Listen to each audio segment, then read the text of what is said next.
प्रेम से बोलिए नारायण साकार की संपूर्ण ब्रह्मांड में सदा सदा गिरी जय जयकार हो। साकार जगत जननी महामातेश्वरी की संपूर्ण ब्रह्मांड में सदा सदा गिरी जय जयकार हो। सर्वप्रथम नारायण साकार हरि परमात्मा जी साकार जगत जननी महामातेश्वरी जी आपके श्री चरणों में मुझ आत्मा का बारंबार कोटि कोटि नमन स्वीकार हो। देवियों महापुरुषों, नारायण साकार हरि परमात्मा जी के द्वारा एक नहीं अनेकों बार दर्शाया गया कि जीव माया के अधीन है और नारायण साकार हरि परमात्मा जी मायाधीश हैं। तो नारायण साकार हरि परमात्मा जी काल और माया से परे हैं। इन पर काल और माया का कोई प्रभाव नहीं, लेकिन जीव काल और माया के चक्रव्यूह में फंसा हुआ है और इस काल माया के चक्रव्यूह से निकालने की पावर सिर्फ और सिर्फ नारायण साकार हरि परमात्मा जी के हाथों में है। बाकी समूचे ब्रह्मांड में हमें आपको कोई बचाने वाला नहीं, क्योंकि एक शब्द आता है कि चलती चाकी देख के दिया कबीरा रोए और दो पाटन के बीच में साबित बच्चों न कोई। काल और माया चाकी के दो पाटे न, चाकी के पाटों में जन्मता मरता भोग भोगता 84 योनियों का चक्कर लगाते हुए जीव भिन्न भिन्न योनियों में जन्मता मरता भोग भोग रहा है। लेकिन आज परमात्मा नारायण साकार हरि जी कीली बन के आए हैं। इन पर काल माया का कोई प्रभाव नहीं। ये स्वयं दर्शाते हैं कि चलती चाकी देख के दिया कबीरा रोए और दो पाटन के बीच में साबित बच्चों न कोई। जो कीली ढिंग होए उसका बालनमा का होए। तो देवियों महापुरुषों, कीली परमात्मा नारायण साकार हरि जी हैं। इनके नजदीक जो होगा, नजदीक का मतलब ये नहीं कि सत्यधाम पर, नजदीक का मतलब ये नहीं कि जहां परमात्मा नारायण साकार हरि जी की जिस प्रवास पर मौजूदगी है वहां पर नारायण साकार हरि परमात्मा जी ने दर्शाया जो हमारे करीब है वो हमसे काफी दूर है। कि कुछ नजदीक रहने वालों के अंदर अहम अहंकार पैदा हो जाता है, श्रद्धा आस्था खत्म हो जाती है और सेवा कर्म करना तो फिर वो जानते ही नहीं, क्योंकि उनके अंदर ये अहम आ जाता है कि हमसे बड़ा भक्त दुनिया में कोई नहीं। कहा जाता है कि तपेश्वरी राजेश्वरी राजेश्वरी नरकेश्वरी पूर्व जन्म की त्याग तपस्या का फल है कि नारायण साकार हरि परमात्मा जी के करीब हैं। लेकिन जिनके पास पूर्व जन्म के संचित सदकर्म नहीं, वो नारायण साकार हरि परमात्मा जी के दर्शनों तक के लिए तरस रहे हैं। हमारी आपकी समझ आना चाहिए। नारायण साकार हरि परमात्मा जी ने दर्शाया कि हमसे 1000 कोस की दूरी पर कोई बैठा है, लेकिन उसके अंदर आस्था श्रद्धा है, आत्मविश्वास है, नारायण साकार हरि चरणों में आस्था है और वचन के दायरे में रह करके सेवा कर्म कर रहा है। वो नारायण साकार हरि परमात्मा जी की नजरों से ओझल नहीं है, इनसे दूर नहीं है। भले ही आप नारायण साकार हरि परमात्मा जी को न देख पाए, लेकिन हमारे आराध्य परमात्मा नारायण साकार हरि जी हमें आपको देख रहे हैं, हमें आपको सुन रहे हैं और हर पल हर क्षण अपनी दृष्टि जमाए हुए हैं। जैसे जैसे हमारा कदम सत्य की डगर पर बढ़ने को करता है, तैसे तैसे परमात्मा नारायण साकार हरि जी हमारे करीब आते जाते हैं। लेकिन देवियों महापुरुषों, हमें काल और माया के चक्रव्यूह से निकलना है। तो नारायण साकार हरि जी ने दर्शाया कि मोह छोड़ो और मोक्ष पाओ। मोह माया के चक्रव्यूह से हमें आपको निकलना पड़ेगा। इसको निकालने की पावर भी इन परमात्मा नारायण साकार हरि जी के पास है और हमें आपको काल और माया के चक्रव्यूह से भी यही निकालेंगे। लेकिन हमें आपको ब्रह्मचर्य का पालन करना पड़ेगा। अगर हम ब्रह्मचर्य का पालन करेंगे तो नारायण साकार हरि परमात्मा जी की रहमत के पात्र बन सकते हैं। जैसे मान लीजिए कोई छोटा सा मासूम बच्चा है, हर किसी का बच्चा होता है, हम भी कभी बच्चे थे।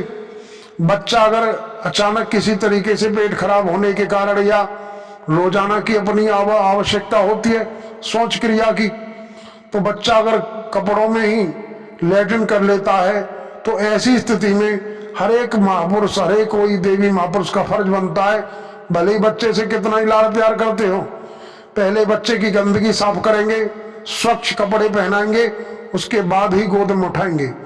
तो देवियों महापुरुषों, सबसे बड़ा बवंडर जो हमें भक्ति के रास्ते में रोड़ा है वो है कंचन कामिनी, काम वासना। हमें आपको इस दलदल से निकलना होगा।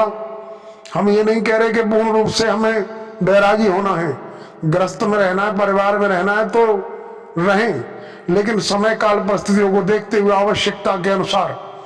बीते युग की कहानी आती है कि तमाम बड़े बड़े महाबली बलवान, भीष्म पितामह से जैसे बलवान भीम, दुर्योधन, बलदाऊ, ऐसे तमाम महाबली हुए जिनके पास अपार बल था।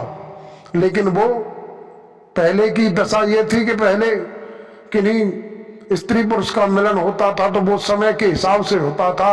आज इंसान हर वक्त उस चमड़ी और दमड़ी के कुचक्कर में डूबा हुआ है। हमें आपको देखना है, नारायण सागर हरि परमात्मा जी ने हमें खाने पीने के लिए बहुत सारी वस्तुएं दी है, लेकिन एक शब्द आता है कि खान पान भोग भय इनमें पशु भी चतुर सुजान, और क्या दिखता मनुष्य में जो न लखे श्री भगवान। परमात्मा नारायण सागर हरि जी को हर कोई भजता है, लेकिन नारायण सागर हरि परमात्मा जी के वचन की तरफ किसी का ध्यान नहीं जाता। तो हमें आपको देखना होगा कि हम कहाँ भटके हुए हैं। उल्लू दिन में अंधा और कौआ रात में अंधा और कामी 24 घंटे अंधा। हमें आपको देखना पड़ेगा कि हमें अगर वास्तव में परमात्मा नारायण सागर हरि जी के लायक बनना है तो मैंने पहले अपने आप को स्वच्छ बनाना पड़ेगा, पवित्र बनाना पड़ेगा, तब जाकर के इन परमात्मा नारायण सागर हरि जी के हम लायक बन सकते हैं। अगर हम ब्रह्मचर्य का पालन करते हैं तो परमात्मा नारायण सागर हरि जी की भक्ति कर सकते हैं, और अगर हमने ब्रह्मचर्य का पालन नहीं किया तो फिर कोई गारंटी नहीं। देवी महापुरुषों, हमारी आप समस्त देवी महापुरुषों से विनम्र निवेदन, विशेष प्रार्थना है कि हम आप नारायण सागर हरि परमात्मा जी की वचन की तरफ दौड़ लगाएं। वचन की तरफ दौड़ लगाएंगे तो परमात्मा नारायण सागर हरि स्वयं चलकर हमारे आपके इर्द गिर्द नजदीक आ सकते हैं। और अगर हमने इन परमात्मा नारायण सागर हरि जी के वचन की अवहेलना की, वचन को तोड़ा और मनमति में डूब गए तो फिर हमारा बचाव संभव नहीं। तो विशेषकर हम तो यही कहेंगे कि काल माया के चक्रव्यूह से अगर हम आप निकलना चाहते हैं तो इन्हीं परमात्मा नारायण सागर हरि जी से हम निरंतर प्रार्थना करें, उन्होंने विनय प्रार्थना करें और वचन की तरफ चलने की कोशिश करें। नारायण सागर हरि परमात्मा जी दयालु हैं, इनको दया करने में भी देर नहीं होती। ये भोले भाले हैं, अगर हम इनके वचन पर चलते हैं तो भोले हैं, और अगर वचन तोड़ते हैं तो फिर भाले भी बन जाते हैं।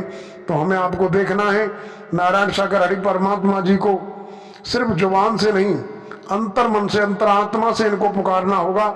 इनके वचन की तरफ हमें ध्यान देना होगा, व्यसनों से निकलना होगा। कोशिश हमें करनी है, कृपा रहमत तो ये करते ही करते हैं। कहा जाता, इन्होंने कहा है कि तू चले एक बग तो मैं चलूं 60, और तू काठ का काठ है तो मैं लोहे की लाठ। हमें इनके वचन की तरफ ध्यान देना होगा।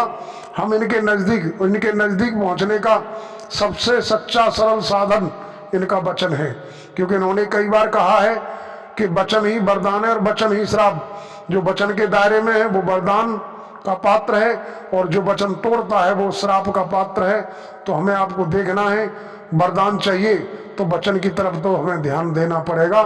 बाकी अपनी अपनी मर्जी के मुताबिक अगर चल रहे तो फिर किसी भी प्रकार की उम्मीद हम इन परमात्मा नारायण सागर हरि जी से नहीं रख सकते।